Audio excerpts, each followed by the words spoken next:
UAE-PCC എങ്ങനെ ചെയ്യാം എന്നുള്ളൊരു ഡീറ്റെയിൽഡ് വീഡിയോ ആണ്. അതെ, UAE വർക്ക് ചെയ്ത ഒരുപാട് പ്രൊഫഷണൽസ് ഉണ്ട്. അത് വേറെ കൺട്രിയിലേക്ക് മൈഗ്രേറ്റ് ചെയ്യുമ്പോൾ അവർക്ക് PCC ഫുള്ളി ഒരു കൺഫ്യൂഷൻ ആയിരുന്നു. ഇപ്പം പ്രത്യേകിച്ച് യൂറോപ്യൻ കൺട്രീസിലേക്ക് മൈഗ്രേറ്റ് ചെയ്യുമ്പോൾ. അപ്പോൾ UAE നിങ്ങൾ എത്രയോ വർഷം വർക്ക് ചെയ്തിട്ടുള്ള ഒരാളാണ്. പിന്നീട് കുറച്ച് നാൾ കഴിയുമ്പോൾ ഓസ്ട്രേലിയ, UK, കാനഡ അല്ലെങ്കിൽ അയർലൻഡ്, ന്യൂസിലാൻഡ് അങ്ങനെയൊക്കെ നിങ്ങൾ മൈഗ്രേറ്റ് ചെയ്യുമ്പോൾ ആ സമയത്ത് അങ്ങനെയുള്ള മൈഗ്രേഷൻ പ്രൊസീജിയേഴ്സിൻ്റെ ഏറ്റവും വലിയൊരു വൈറ്റൽ റോള് പ്ലേ ചെയ്യുന്ന ഒരു ഡോക്യുമെൻ്റ് ആണ് ഈ PCC. അപ്പോൾ എങ്ങനെ UAE-ൽ നിന്ന് PCC എടുക്കാം എന്നുള്ളതാണ് ഓക്കെ ഇന്നത്തെ വീഡിയോയിൽ പറയാൻ പോകുന്നത്.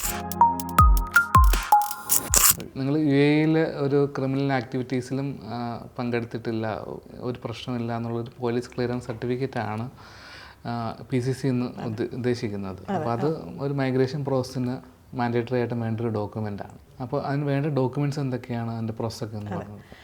UAE-PCC എന്ന് പറയുമ്പോൾ നമുക്ക് ആദ്യമേ പറയാം ഒരു ഒറിജിനൽ ഇതിൽ കിട്ടത്തില്ല. അപ്പോൾ ഒറിജിനൽ PCC ഹാർഡ് കോപ്പി ആയിട്ട് നമ്മുടെ കയ്യിൽ വരില്ല. പകരം നമുക്കൊരു ഡിജിറ്റലി സൈൻഡ് ആയിട്ടുള്ളൊരു കോപ്പി ആയിരിക്കും, ഇലക്ട്രോണിക് കോപ്പി ആയിരിക്കും കിട്ടുന്നത്. അപ്പോൾ PCC എടുക്കാൻ വേണ്ടി നമ്മൾ സബ്മിറ്റ് ചെയ്യേണ്ട ഡോക്യുമെൻറ്റ്സ് എന്ന് പറയുമ്പോൾ നമ്മുടെ പാസ്പോർട്ടിൻ്റെ കോപ്പി ഫസ്റ്റ് ഓഫ് ഓൾ.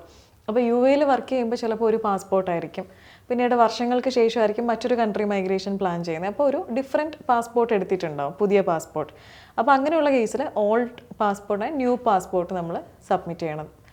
പിന്നെ UAE-ൽ നിങ്ങൾ പോയ സമയത്ത് വിസ സ്റ്റാമ്പ് ചെയ്ത പേജിൻ്റെ കോപ്പി, അത് പാസ്പോർട്ടിൽ ആ വിസ സ്റ്റാമ്പ് ചെയ്ത പേജിൻ്റെ കോപ്പി അത് സബ്മിറ്റ് ചെയ്യുക. പിന്നെ എന്ത് പർപ്പസിന് വേണ്ടിയിട്ടാണ് PCC എടുക്കുന്നതെന്നുള്ളത് വ്യക്തമായിട്ട് പറയണം. ഇപ്പോൾ ഡിപ്പെൻഡൻറ്റ് വിസയിൽ പോകുന്നവരുണ്ട്, വൈഫ് UK-ലാണ്, അപ്പോൾ വൈഫിൻ്റെ ഡിപ്പെൻഡൻ്റ് ആയിട്ട് പോകുന്ന ഹസ്ബൻഡ് കാണും, ഇപ്പോൾ ഹസ്ബൻഡിൻ്റെ ഡിപ്പെൻഡൻ്റ് ആയിട്ട് പോകുന്ന വൈഫ് കാണും. So what ever is the purpose of migration അത് മെൻഷൻ ചെയ്യണം. ചിലർക്ക് സ്കിൽഡ് വർക്കേഴ്സായിട്ട് പോകുന്നവരായിരിക്കും, എംപ്ലോയ്മെൻറ്റ് പർപ്പസ് ആണ് എന്താണെന്നുള്ളത് അത് മെൻഷൻ ചെയ്യുക. പിന്നെ നിങ്ങളുടെ ഒരു ഫോട്ടോ, ഒരു പാസ്പോർട്ട് സൈസ് ഫോട്ടോ വേണം. അപ്പോൾ ഇത്രയാണ് നമുക്ക് വേണ്ട ഡോക്യുമെൻറ്റ്സ്. ഒന്നുകൂടെ ഞാൻ റിപ്പീറ്റ് ചെയ്യാം. UAE വിസ സ്റ്റാമ്പ് ചെയ്ത പേജ്, ഓൾഡ് ആൻഡ് ന്യൂ പാസ്പോർട്ടിൻ്റെ കോപ്പി, പിന്നെ നിങ്ങളുടെ എന്താ പറയുക ഫോട്ടോ, പർപ്പസ് ഓഫ് മൈഗ്രേഷൻ. പിന്നെ മെയിനായിട്ടുള്ള ഒരു ഡോക്യുമെൻറ്റും കൂടെ ഉണ്ട്, എമിറേറ്റ്സ് ID. UAE-ൽ വർക്ക് ചെയ്തിട്ടുള്ളവരാണെന്നുണ്ടെങ്കിൽ വിസിറ്റിംഗ് വിസയൊന്നും അല്ലാതെ ഒരു വർക്ക് വിസയിൽ വർക്ക് ചെയ്ത എല്ലാവർക്കും ഇത് എമിറേറ്റ്സ് ID കിട്ടിയിട്ടുണ്ടാവും. ചിലർക്ക് അത് ലോസ്റ്റ് ആയിപ്പോ, കയ്യിൽ ചിലപ്പോൾ ഒറിജിനൽ കാണില്ല, പക്ഷേ ആ കോപ്പി ഉണ്ടെങ്കിൽ അത് വെച്ചിട്ട് നമുക്ക് ചെയ്യാം. പിന്നെ ചിലർ ചോദിക്കും ID എക്സ്പയർഡ് ആയിപ്പോയി, അപ്പോൾ അതിന് റിന്യൂ ചെയ്തിട്ടാണോ ചെയ്യേണ്ടത്? അപ്പോൾ അങ്ങനെയില്ല, എക്സ്പയർഡ് ആയ ID ആണെങ്കിലും നമുക്ക് ആ എമിറേറ്റ്സ് IDയുടെ ഒരു കോപ്പി മതി. അങ്ങനെ വെച്ച് ചെയ്യാം. അങ്ങനെ ചെയ്യുമ്പോൾ എമൗണ്ട് സൈഡൊക്കെ വരുമ്പോൾ ഇച്ചിരി കൂടെ കുറവായിരിക്കും.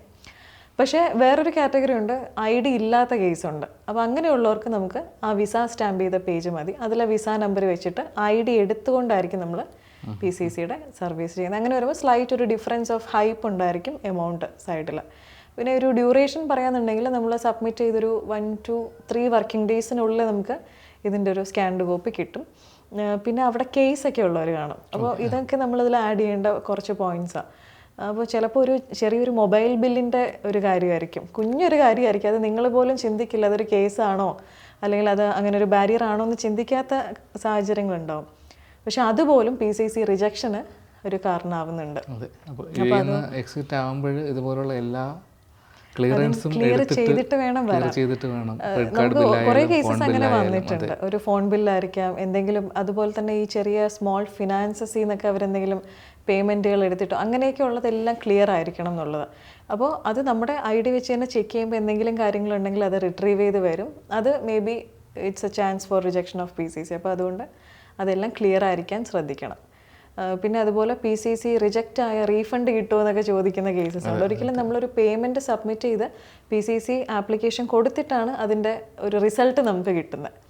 അപ്പോൾ അത് റിജക്റ്റഡ് ആണെന്നുണ്ടെങ്കിൽ നമുക്ക് റീഫണ്ടോ കാര്യങ്ങളോ ഒന്നും ഇല്ലാത്തൊരു കാര്യമാണ് PCC. ഒരു ഞാണിന്മേൽ കളി പോലെയാണ്. അപ്പോൾ അത് കറക്റ്റായിട്ടുള്ള ഇൻഫർമേഷൻ തരും. അപ്പോൾ പിന്നെ മിക്കവരും നമ്മളടുത്ത് വരുമ്പോൾ നമ്മൾ ചോദിക്കും, ഓപ്പണായിട്ട് തന്നെ ചോദിക്കും, എന്തെങ്കിലും അങ്ങനെയുള്ള കേസോ കാര്യങ്ങളൊക്കെ ഉണ്ടോ, എന്തെങ്കിലും മൊബൈൽ ബിൽസോ അങ്ങനെയൊക്കെ ഉണ്ടോ എന്നുള്ളത് വ്യക്തമായിട്ട് പറഞ്ഞിട്ടായിരിക്കും പ്രോസസ്സ് സ്റ്റാർട്ട് ചെയ്യുന്നത്. ഓക്കെ, അപ്പോൾ ഇത്രയേ ഉള്ളൂ UAE-PCCയെ കുറിച്ച് പറയാനായിട്ട്.